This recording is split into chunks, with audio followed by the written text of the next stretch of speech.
think of Jefferson in Philadelphia in the summer of 1776, we think of a philosopher at work with a quill pen and an agile mind shaped by and suffused with enlightenment ideas about the rights of man. The drafting of the Declaration of Independence, however, was only one of many things that Jefferson did and that happened around him in those critical months.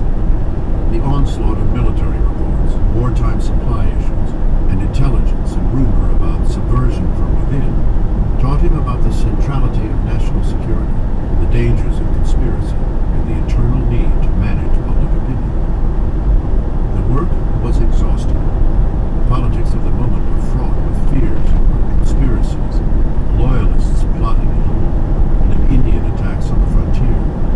Nothing and no one was to be counted on. It was a season of schemes and secrets. In late June came word of a loyalist plot in New York within the Continental Army to kill George Washington and desert the American cause.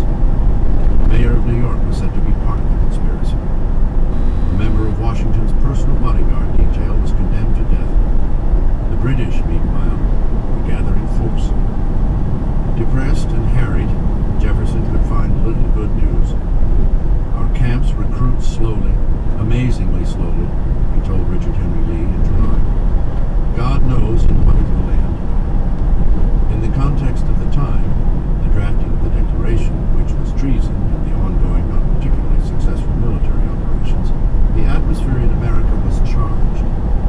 On learning that he had received the fewest votes of any Virginia incumbent in his re-election to the Continental Congress, Jefferson assumed that he had been criticized and undermined at home.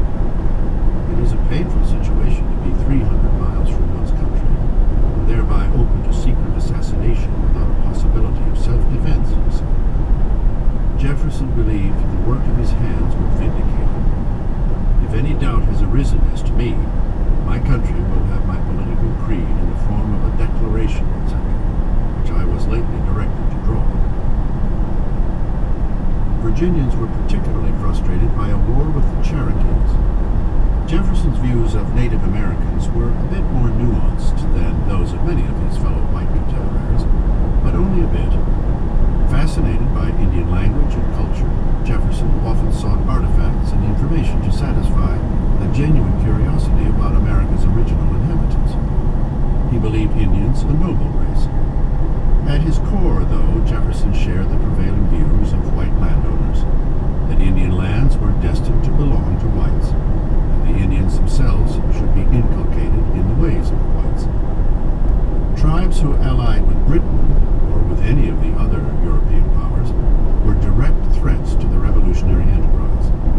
In August 1776, Jefferson reacted viscerally to word of Cherokee assaults to the south.